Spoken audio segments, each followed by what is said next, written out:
Silicon का जो atomic number होता है वो 14 होता है। तो ये है कि 1s2 2s2 2p6 3s2 3p2। अब अगर ये एक सिंगल सिलिकॉन है तो उसका आउटर मोस्ट ऑर्बिट में 4 इलेक्ट्रॉन है। और अगर सिलिकॉन का क्रिस्टल है तो एक क्रिस्टल में मान लीजिए अगर n एटम्स है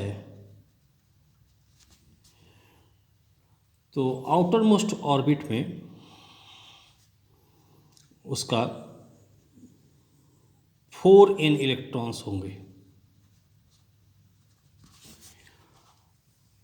तो सिलिकॉन का क्रिस्टल में जो इलेक्ट्रॉन्स अवेलेबल है आउटर मोस्ट ऑर्बिट में, वो लोग जब बहुत क्लोजली पैक्ड हो जाता है तो इस केस में आउट ऑफ 4n इलेक्ट्रॉन्स 2 हिस्से में बट जाता है।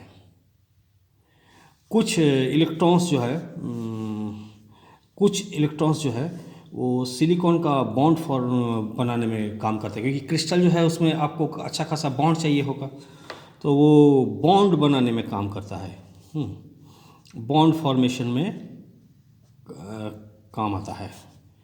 और कुछ इलेक्ट्रॉन्स जो है वो फ्री रहता है। तो ये सिलिकॉन का क्रिस्टल में अगर हम देखेंगे आउटर मोस्ट ऑर्बिट का बात करते हैं, मान लीजिए एक सिलिकॉन है, तो हम आउटर मोस्ट ऑर्बिट का इलेक्ट्रॉन्स का ही बात कर रहे हैं। तो ये घेरा हुआ है चारों तरफ से सिलिकॉन से। एक सिलिकॉन यहाँ हुआ, एक सिलिकॉन यहाँ हुआ, एक सिलिकॉन यहाँ हुआ, एक सिलिकॉन यहाँ हुआ। इसका 4 है,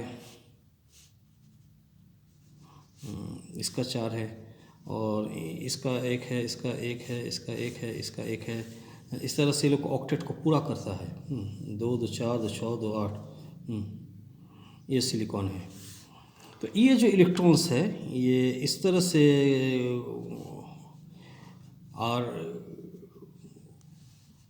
बॉन्ड बनाता है, और मान लीजिए ये सिलिकॉन का है तो ये इस तरह से मूव करेगा, इधर भी रहेगा, इधर भी रहेगा। इसका भी, इस सिलिकॉन का जो यहाँ बॉन्ड फॉर्मेशन है वो इसके चारों ओर भी रहेगा, इसके चारों ओर भी रहेगा। यह यहाँ जो सिलिकॉन बॉन्ड बना रहा है वो ऐसे घूमते रहेगा। ठीक है। तो ये all orbitally they are engaged bond बनाने में। तो इस तरह से ऐसे इलेक्ट्रॉन सब का मूवमेंट को हम लोग कंसिडर कर सकते हैं। ऐसे ये वाला जो है ये इलेक्ट्रॉन इस तरह से मूव कर रहा होगा। ठीक है, क्योंकि जो बॉन्ड बना रहा है वो खाली इसी सिलिकॉन का अंदर में नहीं ना मूव कर रहा है, तो अपना भी चारों तरफ मूव कर रहा है। तो दिस वे इलेक्ट्रॉन्स का हम लोग कंसिडर कर सकते हैं। तो ये जो बॉन्ड में एंगेज होता है उसको हम लोग बोलते हैं बॉन्डेड इलेक्ट्रॉन या वैलेंस इलेक्ट्रॉन। ठीक है, उसको हम लोग बोलते हैं वैलेंस इलेक्ट्रॉन।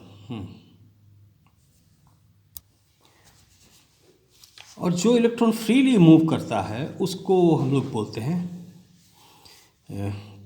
Conduction electron. अच्छा, वैलेंस इलेक्ट्रॉन को अगर किसी तरह से समहाउ ये कुछ एनर्जी गेन कर लेता है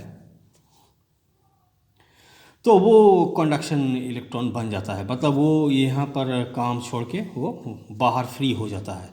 ठीक है, और फिर उसमें अगर कहीं एनर्जी का ट्रांसफ़र हुआ तो फिर वो अगर वो उसमें से एनर्जी कम हो गया तो फिर वो वैलेंस में आ जाता है। समहाउ अगर एनर्जी उसको कम हो गया तो फिर वो वैलेंस में आ जाता है। तो कोई परमानेंट बॉन्डिंग बनाने का काम नहीं करता है, और ना ही कोई परमानेंटली वो अपना ये जो रेस्ट्रिक्टेड रूट है उसको छोड़ के जो चला गया तो उसको फिर वापस आना नहीं दिया जाएगा, ऐसा नहीं होता है। ठीक है, तो कोई परमानेंटली वैलेंस में एंगेज नहीं रहता है और कोई परमानेंटली फ्रीली मूव नहीं करता है। ठीक है। तो इलेक्ट्रॉन्स का एनर्जी अगर कम हो जाएगा तो वो फिर वो वैलेंसी बनाने में काम आएगा। और यही जो है, इसी को जो वैलेंसी बनाता है, यही इलेक्ट्रॉन सब रिस्पॉन्सिबल होता है क्रिस्टल को बनाने में, सिलिकॉन का क्रिस्टल को बनाने में। और बिलियंस ऑफ एटम्स रहता है एक जगह पे। कुछ बॉन्ड बनाने में एंगेज रहता है और कुछ फ्रीली मूव करते रहता है।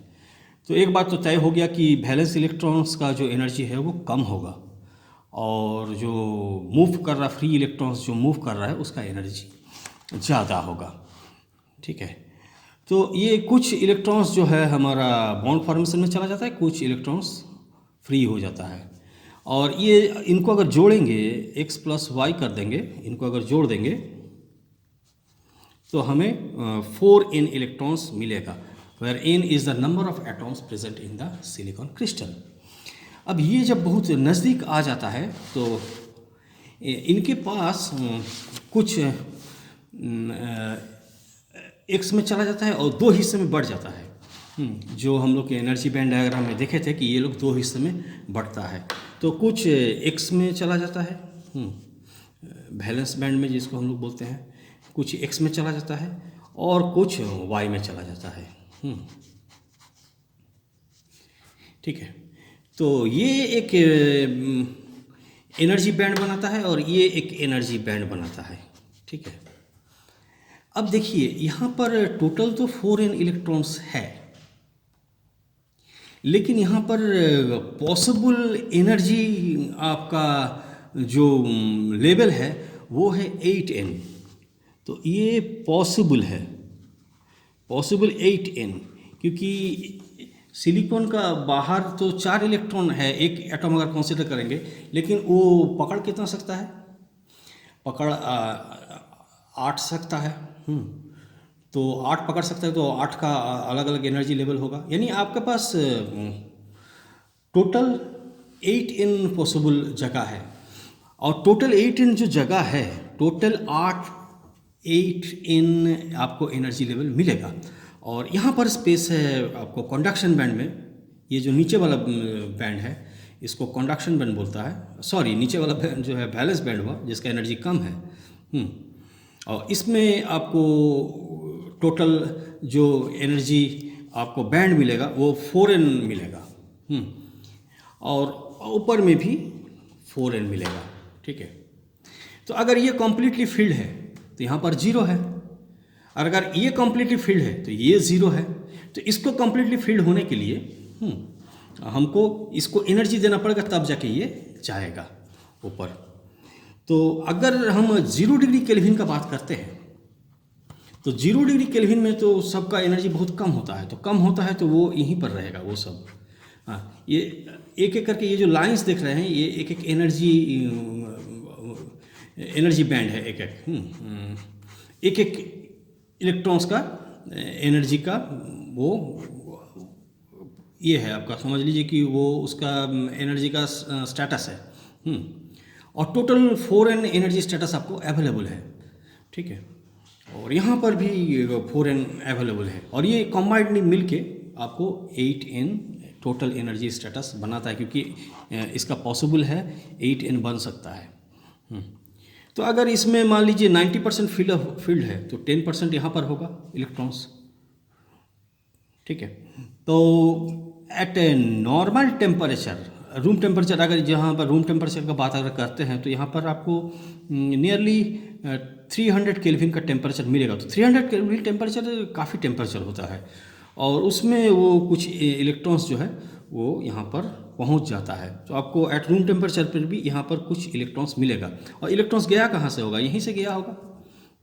तो गया होगा तो जहाँ जहाँ से गया होगा वहाँ पर एक होल क्रिएट कर दिया होगा। ठीक है। अगर यहाँ से रिसीव करके गया है यहाँ पर, तो यहाँ एक होल क्रिएट हुआ होगा। तो इसीलिए आप समझ सकते हैं कि यहाँ पर आपका 4n विजिटर है एक हॉल में। हॉल का बैल्कोनी में 4n सीट्स है, और उसका जो नीचे में है, नीचे तल्ला में, वहाँ पर भी 4n फ्लोर में 4n सीट्स अवेलेबल है। तो 4n का 4n इलेक्ट्रॉन्स ही यहाँ बैठ सकता है, और 4n का 4n इलेक्ट्रॉन्स यहाँ भी बैठ सकता है। लेकिन यहाँ बैठने के लिए इसको एनर्जी चाहिए। यहाँ से एनर्जी लेके तभी वो जाएगा। और यहाँ का जो इलेक्ट्रॉन्स है ये लोग एंगेज रहता है बॉन्ड बनाने में, और यहाँ का इलेक्ट्रॉन्स जो है ये इसको ये एनर्जी रिसीव करके ये मूव कर सकता है। तो ये कंडक्टिंग इलेक्ट्रॉन है। तो इलेक्ट्रॉन्स का कंडक्शन के लिए कंडक्शन बैंड में इलेक्ट्रॉन्स की होना एकदम ज़रूरी है। और इन बिटवीन यहाँ पर कोई रह नहीं सकता है। मैंने बार बार बताया है कि इलेक्ट्रॉन्स एक सर्टेन अमाउंट में ही एनर्जी एक्सेप्ट करता है या एक सर्टेन अमाउंट में ही एनर्जी रिलीज़ करता है। तो ऐसा वो इलेक्ट्रॉन रिलीज़ नहीं कर सकता है कि रिलीज़ करके यहाँ पहुँच जाए, और यहाँ पर भी ऐसा नहीं एक्सेप्ट कर सकता है कि यहाँ आ जाए। यानी यहाँ पर जो एनर्जी का जो गैप है, यहाँ पर इलेक्ट्रॉन्स आ नहीं सकता है। तो इसको बोलता है forbidden gap, forbidden energy gap, forbidden energy gap. ठीक है, और ईजी से इसको हम लोग रिप्रेजेंट करते हैं। और सेमीकंडक्टर के लिए, चूँकि हम लोग अभी सेमीकंडक्टर का ही बात कर रहे हैं, खास करके सिलिकॉन का बात कर रहे हैं, तो ये इसका वैल्यू जो होता है 3 इलेक्ट्रॉन वोल्ट से कम होता है। तो कभी भी 3 इलेक्ट्रॉन वोल्ट का एनर्जी अगर इसको मिल जाए यहाँ का वैलेंस बैंड का इलेक्ट्रॉन्स को, तो वो वापस चला जाएगा। और ऊपर वाला इलेक्ट्रॉन्स से अगर आप एनर्जी कुछ विथड्रॉ कर ले और वो एनर्जी रिलीज़ कर दे, तो वो फिर कंडक्शन बैंड में वापस लौट आएगा। तो जो मूल तौर पे हम लोग का बात है कि टोटल अगर n एटम्स है एक सिलिकॉन क्रिस्टल में, तो उसमें 4n आपका अवेलेबल इलेक्ट्रॉन्स होगा और 8n पॉसिबल एनर्जी लेवल्स होगा, 8n पॉसिबल एनर्जी लेवल्स होगा। और यहाँ पर 4n एनर्जी लेवल्स होगा वैलेंस बैंड में, और कंडक्शन बैंड में 4n एनर्जी लेवल होगा, conduction band CB, conduction band में 4n एनर्जी लेवल आपका अवेलेबल होगा। ओके, और दोनों ही भरा हुआ हो सकता है। लेकिन रूम टेम्परेचर में ये वैलेंस बैंड भरा हुआ रहता है और कंडक्शन बैंड खाली रहता है। सॉरी, रूम टेम्परेचर में वैलेंस बैंड काफ़ी हद तक भरा हुआ रहता है और पार्शियली कंडक्शन बैंड में इलेक्ट्रॉन्स रहता है। लेकिन एट 0 डिग्री केल्विन या फिर बहुत कम टेम्परेचर में, जैसे मान लीजिए 100 केल्विन भी ले लीजिए, तब भी आपका वैलेंस बैंड में ही आपको मिलेगा सारा इलेक्ट्रॉन्स। बहुत कम टेम्परेचर में भी वैलेंस बैंड फील्ड मिलेगा और कंडक्शन बैंड आपको एम्प्टी मिलेगा। लेकिन at room temperature you will have some electrons in conduction band. और इसका टेम्परेचर जैसे ही बढ़ाएंगे तो फिर कंडक्शन बैंड में यहाँ से एनर्जी रिसीव करके इलेक्ट्रॉन्स यहाँ पहुँच जाएगा, और कंडक्शन बैंड में इलेक्ट्रॉन की संख्या जो होगा वो बढ़ जाएगा और इसका कंडक्टिविटी भी बढ़ जाता है सेमीकंडक्टर का। ठीक है, तो अगर इन एटम्स है एक सिलिकॉन का क्रिस्टल में, तो टोटल उसमें एनर्जी लेवल्स जो होंगे वो 8n होगा, 8n, जिसमें 4n होगा आपका वैलेंस बैंड में और 4n एनर्जी लेवल्स होगा कंडक्शन बैंड में। ठीक है, और conduction band eight room temperature that is 300 degree kelvin के करीब आसपास कुछ इलेक्ट्रॉन्स यहाँ पर अवेलेबल होता है।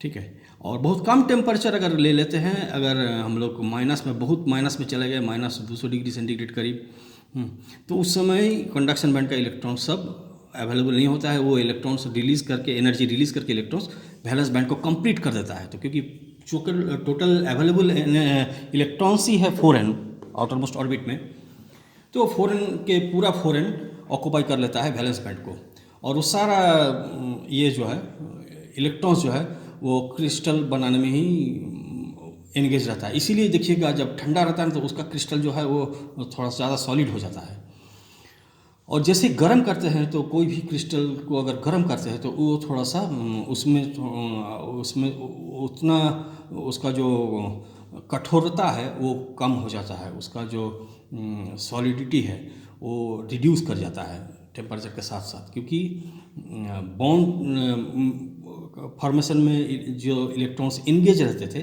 वो इलेक्ट्रॉन्स बॉन्ड छोड़ के वो कंडक्शन बैंड में शिफ्ट हो गया होता है।